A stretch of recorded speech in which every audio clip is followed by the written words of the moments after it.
ዱባይ ላይ የቅንጦት ህይወታችሁን እያጣጣማችሁና ምሽት ላይ ደግሞ የጭፈራ ቤቶች ላይ እየተዝናናችሁ በ15 ደቂቃ ርቀት ውስጥ ህጉ ሙሉ በሙሉ የሚቀየርባት ከተማ ወይ ግዛት አለች። እዚህ ከተማ ውስጥ አልኮል መያዝ እና መሸጥ እና መጠጣት ሞትን እንደመመኘት ይቆጠርልሃል። ኢቭን ሳይቀር በቤታችሁ ውስጥ መጠጥ ከተገኘ ሀያል የሚባል ደረጃ ቅጣት አለው። አንደኛው ቅጣት የገንዘብ ነው። የገንዘብ መጠኑ ደግሞ ቀላል እንዳይመስላችሁ 100,000 የኤምሬትስ ድርሃም ነው። እኛ በሀገራችን ሲመነዘር ደግሞ እስከ 4 ሚሊዮን ብር ይደርሳል። ቅጣቱ ግን በዚህ አያበቃም። እስራትና ከሀገር መባረሩ ዲፖርቴሽኑ የማይቀርለት ጉዳይ ነው።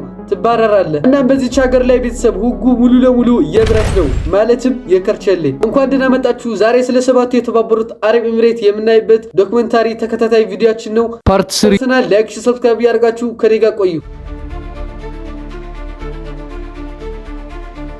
የአረብ ዓለም ባህል ዋና ከተማ ስለተባለችው ነገር ግን እጅግ ጥብቅ የሆነና የሻሪያ ህጎች የሚካሄዱበት ግዛት ሻርጃ እናያለን። ቆይ ግን ለምንድነው ሻርጃ የተባለችው ከተማ ይሄን ያህል ጥብቅ የሆነ ህግና ደንብ ያስፈለጋት? ዱባይ በዓለም አቀፍ ደረጃና በቱሪስቶች ለመታየት ስትል ባህሏንና ህጓን ላላ ታረጋለች፣ ማለትም ለቀቅ። የሻርጃ መሪ ግን ሼክ ዶክተር ሱልጣን ቢን መሐመድ አልቃዝሚ አንድ ትልቅ ስጋት ነበራቸው። ስጋታቸውም ደግሞ በአንድ ሌሊት ወይ በአንድ ጀንበር የምዕራባውያን ማለትም የአረብ ኤምሬቶች ባህልና ታሪክ እንዳይወድም እንዳይሰረቅ ይፈራሉ። ባጭሩ የእስልምና የአረብ ኤምሬቶች ታሪክ እንዳይጠፋ ስጋት ስለነበራት ሀገሪቷን መከላከል ግድ ሆነባት። በዚህ ምክንያት ነው ሀገሮቿ ላይ ጠንካራና ላላ የሆነ ህጎችን ማውጣት የጀመረችው። እና በፈረንጆቹ አቆጣጠር 2001 ላይ ዲሰንሲ ላው የተባለ ማለትም በቀላል አማርኛ የጨዋነት ህግ የሚባል በይፋ አወጀች። ይሄ ህግ ለነዋሪዎቿና ለሀገሪቷ ብቻ እንዳይመስላችሁ። ለማንኛውም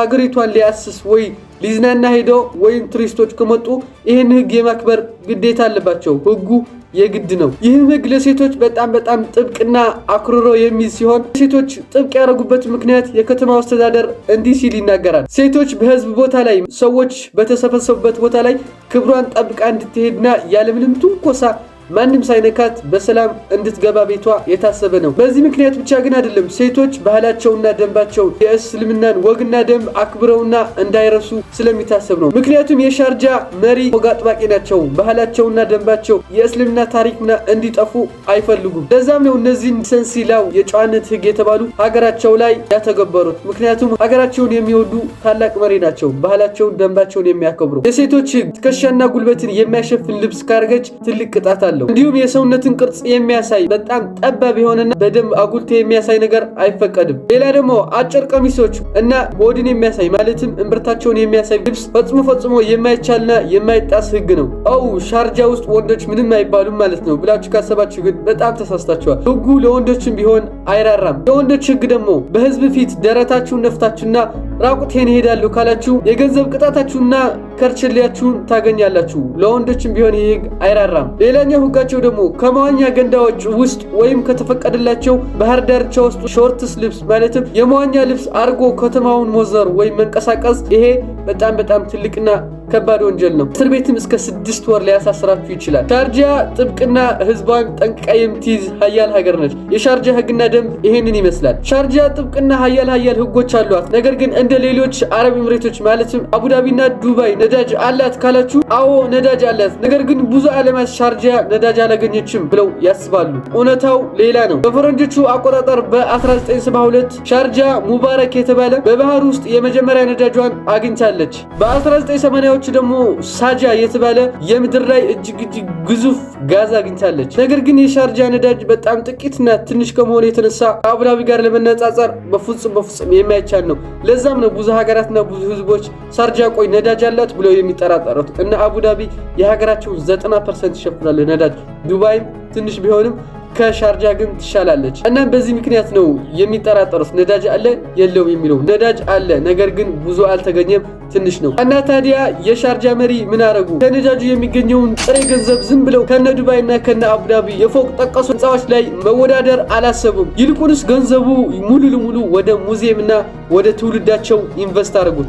ዱባይ አብለጭላጭና ረጃጅም ፎቆቿን ስትሰራ ሻርጃ የሰውን ጭንቅላት መስራት ወሰነች። ይህንን ቅርጽ ሐሳብ የቀረጸ ግዛቷን ከጃንዋሪ 1972 ጀምሮ በንጹህ እጅና በጥበብ የሚመሯት ታላቁ መሪ ሼክ ዶክተር ሱልጣን ቢን ሙሐመድ አልቃሲሚ ናቸው። ደግሞ እነዚህ መሪ ተራ መሪ አይደሉም። በታሪክ የዶክተሬት ዲግሪ አላቸው። PhD ደግሞ ከ20 በላይ የታሪክና የጥንት መጽሐፍ የጻፉ ታላቅ መሪ ናቸው። እነዚህ መሪ ቀላል አልነበሩም። ሀገራቸው ውስጥ ከ20 በላይ ዓለም አቀፍ ሙዚየሞችን ገንብተዋል። ለምሳሌ በጣም ታዋቂና በጣም ዓለም አቀፍ የሆነውን 3 ሙዚየሞችን እንይ። አንደኛው ሻርጃ አርኪኦሎጂ ሙዚየም ይባላል። ይህ ሙዚየም ከድንጋይ ዘመን ጀምሮ በአካባቢ የነበረውን የሰው ልጅ ጥንታዊ ስልጣኔን እናም የንግድ ዕቃዎች በጥራትና በስነ ስርዓት የያዘ ታላቅ ሙዚየም ነው። ሁለተኛው ሻርጃ ሃርቴጅ ሙዚየም ይባላል። በዚህ ሙዚየም ውስጥ የአረብ ጥንታዊ አኗኗራቸውና ባህላቸውን የሚያሳይ ሲሆን ባህር ላይ ደግሞ እንዴት እንደሚኖሩ ኢቭን ሳይቀር አለባበሳቸው እንዴት ይለብሱ እንደነበረ በግልጽና